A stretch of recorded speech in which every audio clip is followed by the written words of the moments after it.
Kopi Antiks Inspire.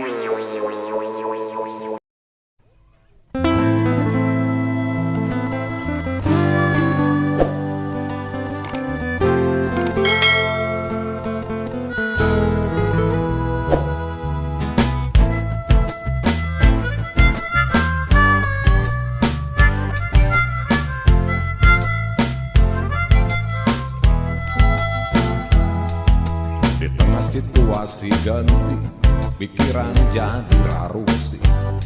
Apa-apa bikin pusing, otak Subhanallah, alhamdulillah, di tengah kondisi kering, hati pun jadi merinding.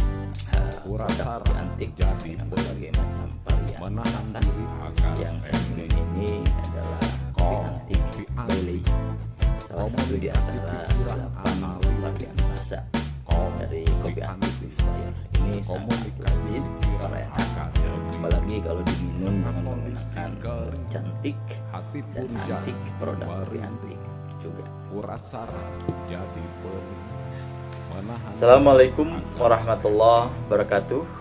Baraya Kopi Antik Inspire kembali berjumpa dengan saya Abah Asgun Ki Sarkim Nakula Jaya Perkasa. Sebelum memulai dialektika, saya ingin klarifikasi terlebih dahulu karena kemarin ada sedikit komplain bahwa seolah-olah dalam tayangan YouTube yang kemarin itu saya minum menggunakan tangan kiri. Padahal sesungguhnya faktanya itu adalah menggunakan tangan kanan sebagaimana nilai-nilai etika yang dianut oleh saya dalam hal tata krama makan dan minum. Ini mungkin karena memang baru disadari setelah ada komplain, ternyata memang ini adalah efek kamera digital yang digunakan di dalam perekaman ini sehingga seolah-olah minum dengan tangan kiri padahal faktanya adalah menggunakan tangan kanan. Ini klarifikasi saja biar tidak menjadi persoalan, walaupun ini persoalan kecil. Kalau seandainya tidak diklarifikasi, saya khawatir ini juga bisa menjadi persoalan yang besar. Baraya Kopi Antik Inspire, dalam kesempatan ini saya kembali ingin berdialektika dengan Baraya Kopi Antik terkait dengan dua profesi tanpa menihilkan profesi yang lain sesungguhnya, yakni berkaitan dengan profesi akademisi yang disebut dengan akademisi, kemudian yang kedua ada yang namanya politisi. Sekali lagi, ini tanpa menihilkan, menafikan profesi penting yang lainnya seperti misalnya pengusaha, kemudian juga birokrat dan lain-lain sebagainya. Cuman karena memang hari ini sedang ramai menjadi bahan pergunjingan, yakni berkaitan dengan profesi akademis atau akademisi, seperti yang kemarin sempat viral, ada banyak seseorang yang sesungguhnya terlatih untuk menjadi seorang akademisi, tapi ternyata faktanya sangat jauh dari nilai-nilai etika akademik.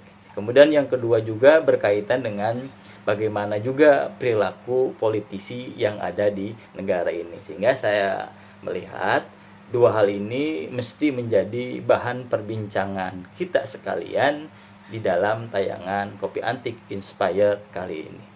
Yang pertama, kita akan bahas tentang akademisi. Akademisi sesungguhnya adalah mereka yang memang dididik, kemudian dilatih, terbiasa dengan logika-logika kebenaran, logika-logika ilmu pengetahuan, logika-logika saintifik dan lain-lain sebagainya. Inilah yang umumnya digali oleh para akademisi. Dari mulai dia dibiasakan kemudian mengajar berkaitan dengan nilai-nilai keilmuan yang menjadi kekuatan kepakarannya, dan kemudian itu berdasarkan research, berdasarkan temuan-temuan keilmuan yang dia miliki kemudian diajarkan kepada mahasiswanya, kemudian dilakukan juga riset untuk bisa menguji nilai-nilai kebenaran ilmiahnya, dan kemudian dipublikasikan di dalam jurnal-jurnal ilmiah dan lain-lain sebagainya. Sehingga seseorang yang disebut dengan akademisi ini sesungguhnya adalah mereka yang sejak dari awal dididik dan dilatih untuk senantiasa mengatakan nilai-nilai kebenaran. Kenapa? Karena memang dia dididik, dilatih, dibentuk dan lain-lain sebagainya dengan logika-logika ilmu, dan logika-logika ilmu itu adalah logika-logika kebenaran. Sehingga kalau seandainya kemudian ada seorang akademisi yang di luar dari karakter inti yang seperti ini, tentu saja dipertanyakan nilai-nilai keakademisiannya, nilai-nilai akademiknya, dan lain-lain seterusnya. Ini yang pertama yang disebut dengan profesi akademik. Karena memang profesi ini tentu saja sangat menentukan di dalam keberlangsungan keterdidikan bangsa. Kalau seandainya kaum akademisi ini di luar dari karakter yang idealnya, seperti yang saya ungkapkan di awal-awal tadi itu, tentu akan terjadi persoalan sosial, persoalan peradaban yang akan menimpa bangsa manapun, termasuk di bangsa Indonesia ini. Kemudian yang kedua, ada juga yang namanya politisi. Nah, justru saya melihat yang namanya politisi itu justru berbeda dengan yang disebut dengan akademisi. Kalau tadi disebutkan akademisi adalah mereka yang dididik, dilatih untuk senantiasa mengatakan kebenaran, maka justru saya melihat yang disebut dengan politisi itu, karena memang tujuannya adalah berbeda, justru mereka itu umumnya diajarkan untuk mengatakan kebohongan. Setidaknya mengamini, merestui nilai-nilai kebohongan.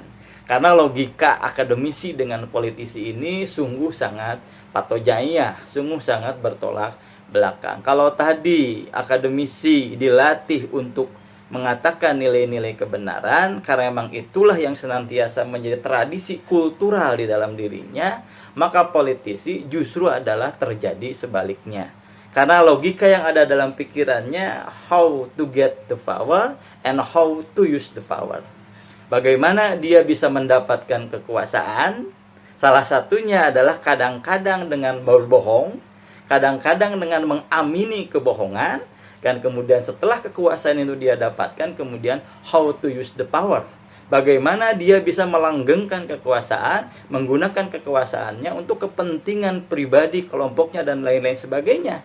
Dalam konteks inilah kemudian seorang politisi kadang dia tidak malu untuk melakukan sebuah kebohongan.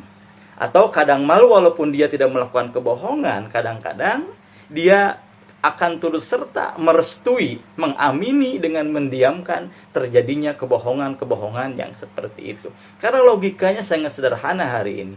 How to get the power and how to use the power.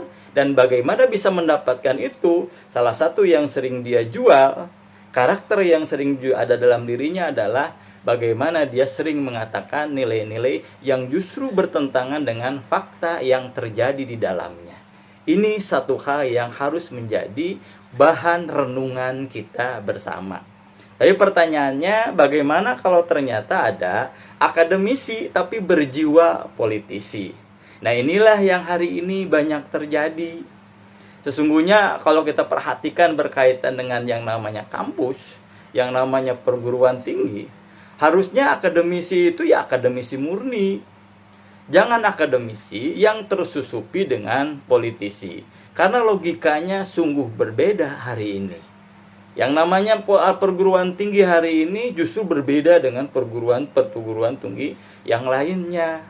Yang harusnya perguruan tinggi itu adalah mempublikasi nilai-nilai kebenaran, mempublikasi nilai-nilai kebaikan, kelanggengan, keberlangsungan, equilibriumitas yang terjadi di masyarakat agar terjadi balance sosial yang sangat luar biasa. Tapi kemudian ada juga akademisi yang melontarkan cuitan-cuitan, lontaran-lontaran pikirannya yang justru bertentangan dengan nilai-nilai akademiknya itu sendiri. Inilah yang saya katakan akademisi yang tersusupi oleh politisi. Apalagi kalau seandainya ternyata akademisi ini nyata. Dia melontarkan gagasan, pikiran, persepsi yang bersifat subjektif yang belum tentu benar secara kebenaran akademik, ternyata untuk tujuan-tujuan pragmatis, untuk tujuan-tujuan politik tertentu, misalnya untuk keberlangsungan jabatannya sebagai rektor, pejabat kampus, dan lain sebagainya, atau bahkan keinginannya untuk naik jabatan di level kementerian dan lain-lain sebagainya. Bahaya kalau akademisi sudah disusupi dengan jiwa politisi. Tapi bagaimana kalau seandainya kemudian politisi atau akademisi yang masuk pada dunia politik? Kalau seandainya si akademisi yang masuk dalam dunia politik itu dia bisa mempertahankan karakter akademiknya, saya pikir ini akan sangat bagus. Karena setidaknya dia akan mempertahankan nilai-nilai kebenaran yang senantiasa dia latih. Kalau salah dia katakan salah, kalau benar dia katakan benar, kalau meragukan dia katakan meragukan. Seorang akademisi dilatih untuk senantiasa mengatakan benar, tapi dia tidak boleh berbohong. Berbeda dengan yang namanya politisi. Seorang politisi mungkin diperbolehkan berbohong, tapi jangan dia berbuat salah. Ini logika yang sangat berbeda. Saya membayangkan kalau seandainya akademisi yang hari ini memiliki berbagai macam kemapanan keilmuan di bidang masing-masing, apakah ilmu sosial, ilmu saintis dan lain sebagainya, mereka kemudian berkiprah dalam dunia politik. Karakter akademisi ini kemudian terbawa di dalam tradisi politik praktis yang ada di Indonesia ini. Saya justru membayangkan ini akan sedikit demi sedikit terjadi perbaikan pada persoalan kebangsaan hari ini. Satu-satu saja misalnya berkaitan dengan persoalan minyak. Para akademisi sederhana membahas berkaitan atau mengkaji, menganalisa berkaitan dengan persoalan langkanya minyak goreng ini. Tapi persoalannya adalah hari ini sedikit akademisi yang mau kemudian melontarkan nilai-nilai kebenaran berkaitan dengan fakta sosial, fakta budaya, fakta politik yang dia temukan hari ini. Tapi justru yang banyak terjadi hari ini seolah-olah akademisi tidak mau tahu. Itu urusan politik, itu urusan bangsa, bukan urusan kampus dan lain sebagainya. Tapi justru yang namanya kampus itu justru batu ujiannya itu ada di masyarakat, ada dalam kehidupan sosial, ada dalam kehidupan politik dan lain-lain sebagainya. Jadi kalau seandainya seorang akademisi diam ketika terjadi kecurangan, kebobrogan, terjadi maksiat, terjadi mungkarat politik dan lain-lain sebagainya, ini tidak ada bedanya dengan politisi. Sebab seorang politisi, dia diajarkan untuk berbuat bohong. Walaupun dia tidak berbuat bohong atau mengatakan sebuah kebohongan, dengan mengamininya, ini juga yang dilatih pada politisi hari ini. Sehingga tadi saya katakan, kalau seandainya akademisi yang murni, pure seorang akademisi masuk dalam kancah politik, insya Allah akan terjadi perbaikan bangsa yang sangat luar biasa. Tapi kalau sekali lagi, kalau seandainya ternyata akademisinya sekedar akademisian, sama saja politisi, tapi hanya berbaju akademisi, insya Allah bangsa ini tidak akan selesai menyelesaikan persoalan-persoalan yang ada hari ini. Jadi sekali lagi, akademisi ini terbiasa, dia dilatih, dididik untuk mengatakan kebenaran. Berbeda dengan politisi yang justru diajarkan untuk mengatakan kebohongan. Kalaupun tidak mengatakan kebohongan, dia terbiasa mengamini kebohongan tersebut karena tujuan sederhana, how to get the power and how to use the power. Bagaimana dia bisa mendapatkan kekuasaan politik. Bagaimana juga setelah kekuasaan politik ini kemudian dia langgengkan untuk bisa terus meningkat dan lain-lain sebagainya. Dua profesi penting, akademisi dan politisi, yang hari ini ditunggu kiprahnya. Akademisi dengan nilai-nilai akademiknya, politisi dengan high politiknya. Inilah yang dibutuhkan bangsa ini hari ini. Ini barangkali Baraya Kopi Antik Inspire pada kesempatan dialektika kali ini, mudah-mudahan bermakna dan juga bermanfaat, dan mudah-mudahan juga bisa memantik diskusi yang selanjutnya, terutama berkaitan dengan kiprah seorang akademisi dan kiprah seorang politisi bagi perbaikan bangsa ini. Saya Abah Asgun, Kisarki Unakula Jaya Perkasa. Assalamualaikum warahmatullahi wabarakatuh. Tengah kondisi kering, hati pun jadi merinding, urat saraf jadi pening, menahan diri agar standing.